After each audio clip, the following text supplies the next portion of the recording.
OK.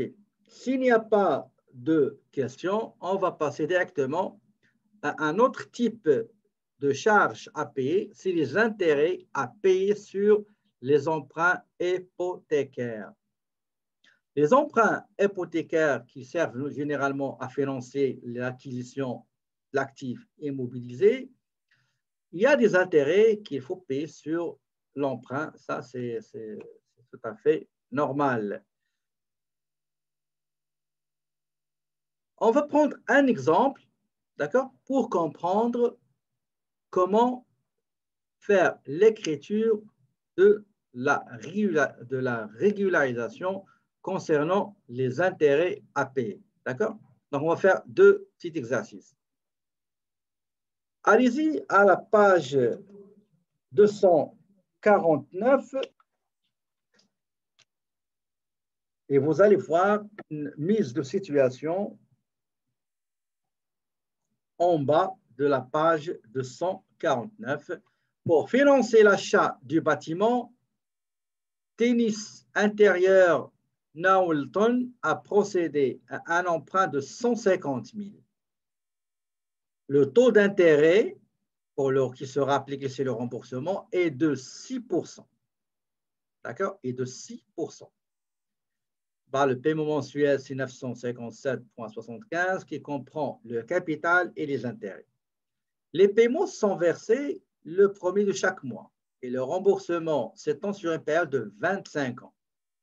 Le dernier versement a été effectué le 1er décembre 2021. Donc, je vais utiliser 2021 pour comprendre.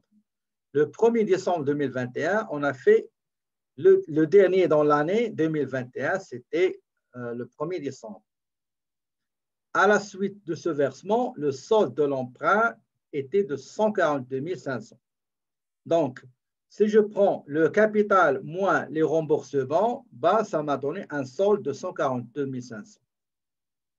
Ainsi, le 31 décembre 2021, le solde de compte charge d'intérêt. Donc, il y a charge d'intérêt, il y a les intérêts sur l'emprunt lui-même, il y a des charges d'intérêt aussi sur l'emprunt. J'ai une petite formule. Regardez ici sur l'emprunt, qu'est-ce qu'on a dit? On a dit que janvier 2021, on a payé les intérêts. Février 2021, payé. Mars 2021, payé. Avril, mai, juin, juillet, août, septembre, octobre, novembre. D'accord? Et le 1er décembre, généralement, c'était pour novembre. Il nous reste combien de mois dans l'année?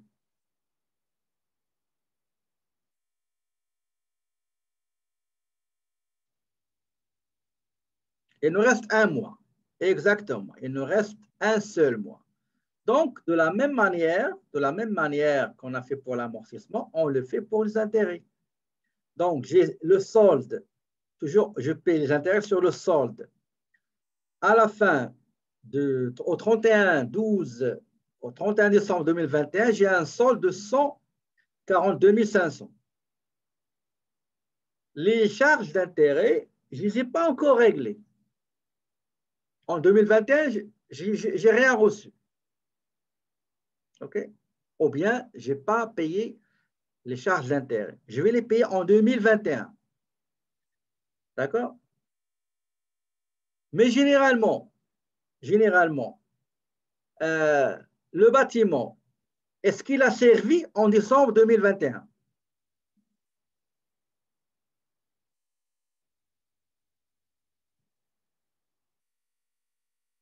Oui, il a servi. On l'a utilisé. Donc, il y a une charge. Donc, on est obligé d'enregistrer la charge parce qu'il a été utilisé dans toute l'année pour générer un produit. D'accord? C'est le rattachement des charges au produit. Maintenant, cette charge-là, est-ce que je l'ai réglée en 2021? Admettons, écoutez, oubliez l'exercice. Admettons, je l'ai payé.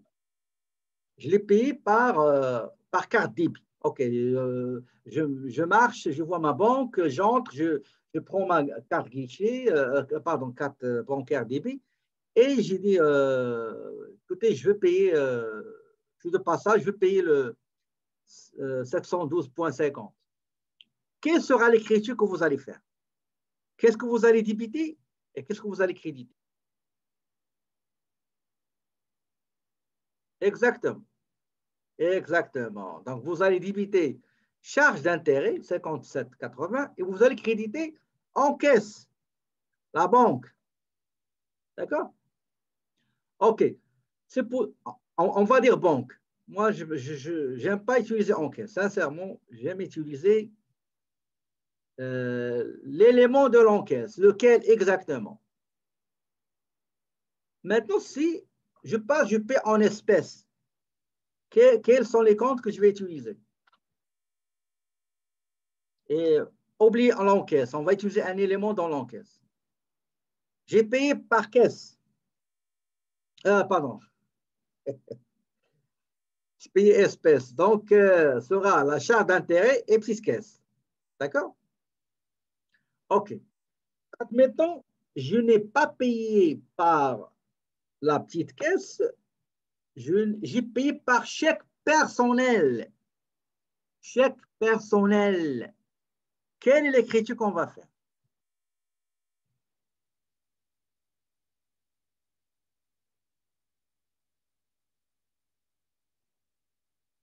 Chèque personnel, personnel, chèque personnel. Pourquoi retraite? Pourquoi retrait? Apport. Pourquoi retrait? Si par exemple j'ai payé et j'ai dit à l'entreprise, si je dis à l'entreprise, ce n'est pas un apport, il faut me rembourser, qu'est-ce qu'on va mettre?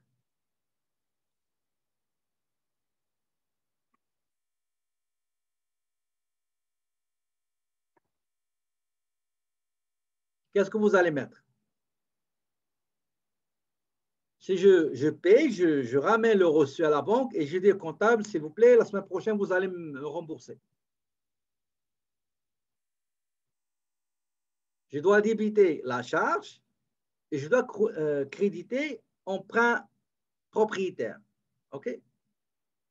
Dans ce cas-là, anyway, dans les cas de figure qu'on a vu ensemble, soit j'ai payé par la banque, par petite caisse, par apport, par emprunt. Est-ce qu'on est dans les charges à payer? Est-ce qu'on est dans les régulations? Est-ce qu'on est dans les régularisations? Je vois juste 2, 3 personnes qui répondent. Les autres, là, je ne sais pas, est-ce qu'ils sont ici ou non. Okay. Je parle pas physiquement. D'accord? Donc, dans ce cas-là, je ne suis pas dans les régularisations. Pourquoi? Parce que j'ai payé les intérêts. Maintenant, on me dit dans l'énoncé que les intérêts n'ont pas été réglés jusqu'au 31 décembre. On n'a pas payé les intérêts de 2021. Ça veut dire quoi? Ça veut dire que je vais les payer l'année prochaine. Donc, je dois utiliser intérêt à payer, le compte numéro 2450. On va regarder un autre cas. Ce ne sera pas long. Ici, nous avons effet à payer et nous avons emprunt hypothécaire. D'accord? L'effet, les intérêts, 6% et les emprunts, l'emprunt, c'est 4,5. D'accord? Donc, je vous donne 5 minutes, essayez de le travailler.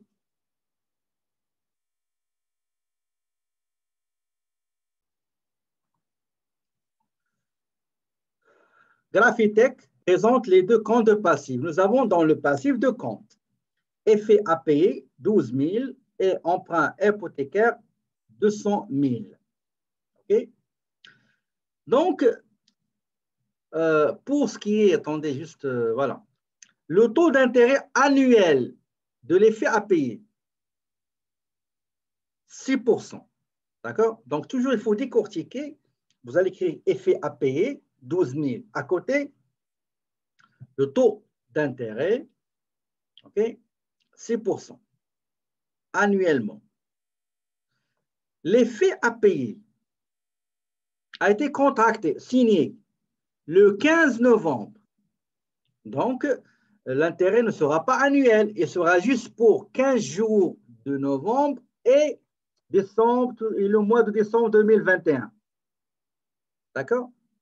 Si je prends 12 000 multiplié par 6%, ça va vous donner 720 $. Mais 720 $, c'est pour l'année. Alors que moi, l'effet de paye n'existait pas. Il commence à exister dans la comptabilité de l'entreprise à partir du 15 novembre. C'est comme un camion, auto, etc. Donc, la date d'entrée. Donc, la date de signature de prise d'effet de l'effet à payer, c'était le 15 novembre. Donc, les 720 d'intérêt à payer à compter du 15 novembre. D'accord? Mais 720, ça prend une année.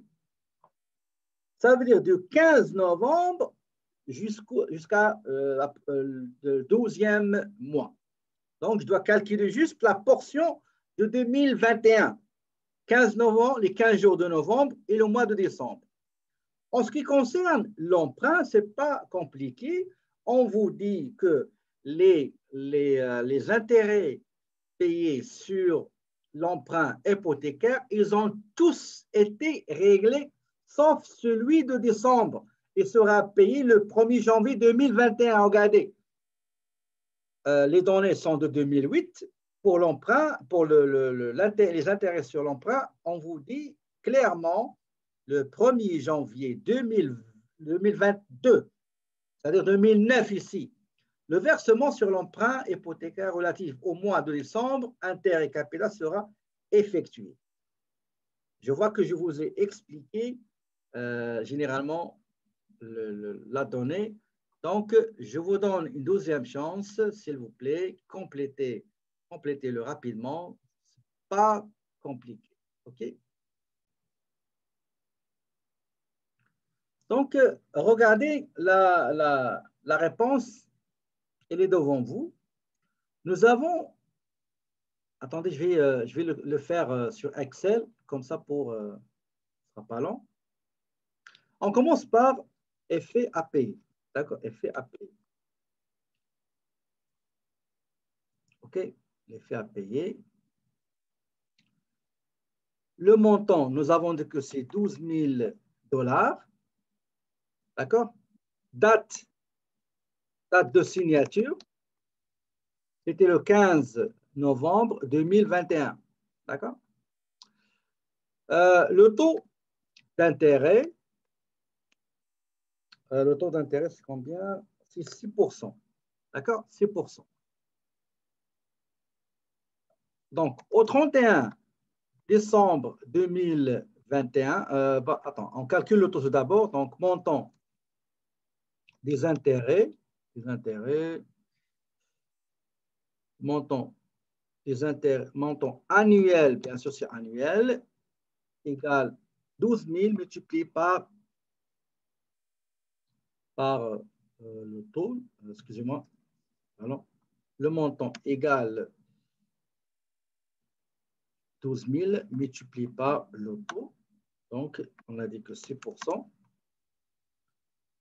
Égale celui-là multiplié par 6%. 720 $. Mais nous, au 31 décembre 2021, ce n'est pas 720, non. C'est 700, donc montant, j'essaie de vous simplifier comment le calculer, montant mensuel égale 720 $ divisé par 12. Donc 720 divisé par 12, ça donne 60 $. D'accord? Elle est là, égale 712 divisé par 12. Maintenant, montant au 31 décembre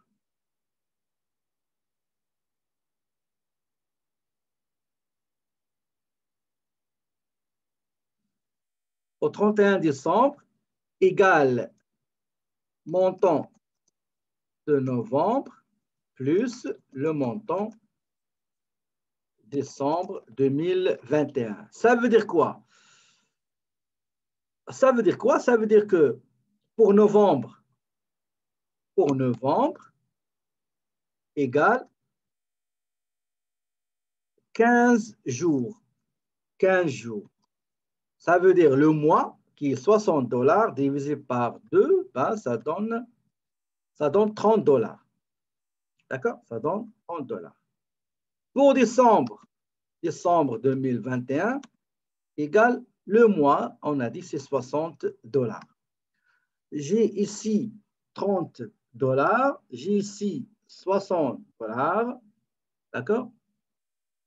Donc ici, j'ai les deux. Donc novembre et décembre, ben, qui est, 30 plus 60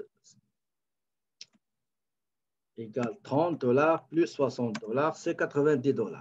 D'accord? Donc, c'est 30 $ plus 60 $. Ça, c'est la régularisation. D'accord? Ça, on l'appelle la régularisation. D'accord? La régularisation. Donc, quelle est l'écriture que je dois faire? J'ai calculé le montant de régularisation. Maintenant, je dois passer l'écriture de la régularisation. On va aller vers regardez, l'écriture de régularisation. Elle est là. Je débite la charge d'intérêt de 15 jours novembre plus décembre et je mets 90 $. Donc, intérêt à payer. Si, par exemple, j'ai demandé à mon comptable, attendez une seconde, si je demande à mon comptable de me donner 90 $ parce que je serai de passage à côté de la banque, j'entre dans la banque, je paye. Qu'est-ce qu'on va mettre au crédit, s'il vous plaît? Le comptable m'a donné 90 $ de la petite caisse. Je suis allé faire des courses personnelles et en passage, je suis entré à la banque et j'ai réglé 90 $. Quel sera le compte à utiliser?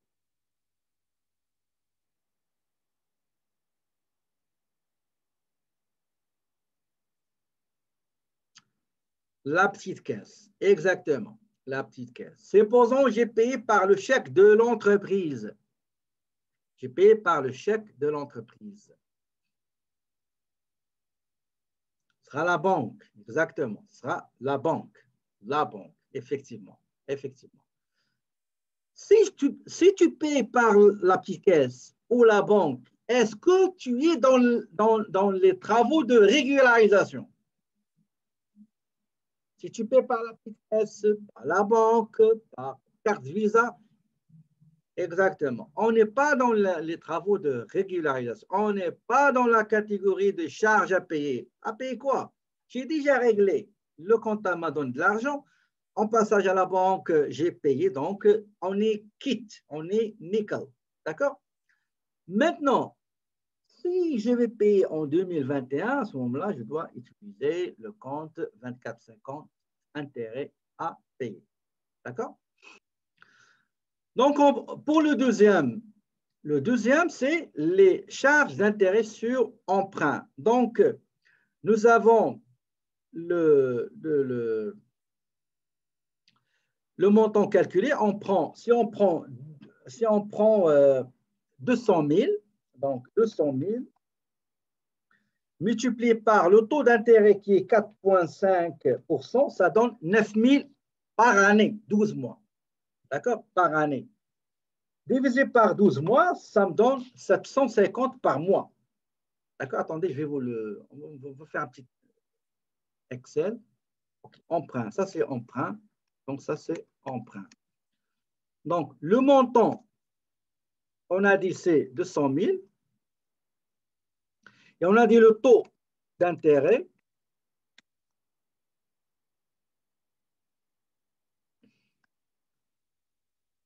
Le taux d'intérêt, c'est 4,5%. D'accord? Donc, montant annuel, donc montant de la charge d'intérêt, okay, égale 200 000 $ multiplié par 4,5%. Il donne 200 000 multiplié par 4,5, 9 000. Très bien. Dans l'énoncé, qu'est-ce qu'on nous a dit? On nous a dit que les intérêts avec le capital, bien sûr, de décembre 2021, le montant de ces intérêts sera payé, sera réglé, sera prélevé, sera versé le janvier 2022. Et c'est dans l'exemple, on veut dire que celui de décembre 2008 sera payé le 1er janvier 2009. Moi, je vais utiliser 2021 et 2022. Donc, qu'est-ce que je dois faire? Je dois calculer quel est le montant par mois. Donc, montant d'intérêt à payer par mois, donc, égale 9 000 $ divisé par 12. Donc, égale 9 000 divisé par 12. Donc, c'est 750 $. Combien de mois j'ai? Si j'ai 3 mois, ben, je prends 750 fois 3. D'accord? C'est-à-dire 2250 $. J'ai 2, c'est 1500. Ici, on me dit juste décembre. Donc, le montant de la charge du mois de décembre 2021 à payer en 2020, à payer en janvier 2022, ok, ben, égale un mois multiplié par 750 $. Bien sûr, c'est 750 $. D'accord? Donc, ça, c'est le montant à régulariser. Donc, l'écriture de régularisation va concerner ce montant-là. Comment on va faire l'écriture comptable? C'est très simple, c'est comme le premier. La différence, c'est juste le compte concerné. Le premier, c'était pour les effets à payer. Maintenant, c'est pour l'emprunt. Donc, charge d'intérêt 1 mois de décembre 2021 qui sera réglée en 2022, c'est 750. Au débit des comptes charges d'intérêt 5 780 et au crédit des comptes 2450, intérêts à payer. D'accord? Donc, ça, c'est les intérêts à payer. Ça, c'est ce qui concerne les charges à payer. D'accord? Donc, je récapitule avant de partir en petite pause. On a dit que les écrits de régularisation se font en respectant ou bien pour être en conformité avec le principe comptable, le rattachement des charges au produit. Toutes les charges engagées dans l'année 2021 et qui ont participé à la génération, à générer les produits 2021 doivent être constatés. Donc, après la constatation, on pose la question, ces charges-là, est-ce qu'ils concernent uniquement 2021 ou bien une partie 2021, une partie 2022? Est-ce que ces charges-là qui concernent 2021, est-ce qu'elles ont été payées en 2021 ou bien seront payées en 2022, comme les charges à payer? Pour les produits, est-ce que ces produits-là, on les a encaissés avant même de fournir les prestations, avant même de vendre les marchandises, ou bien c'est l'inverse? OK? Donc, tout ça, c'est ce qu'on appelle les régularisations. J'ai oublié le premier, c'était les amortissements. Donc, il y a 5 catégories: amortissement, charges à payer,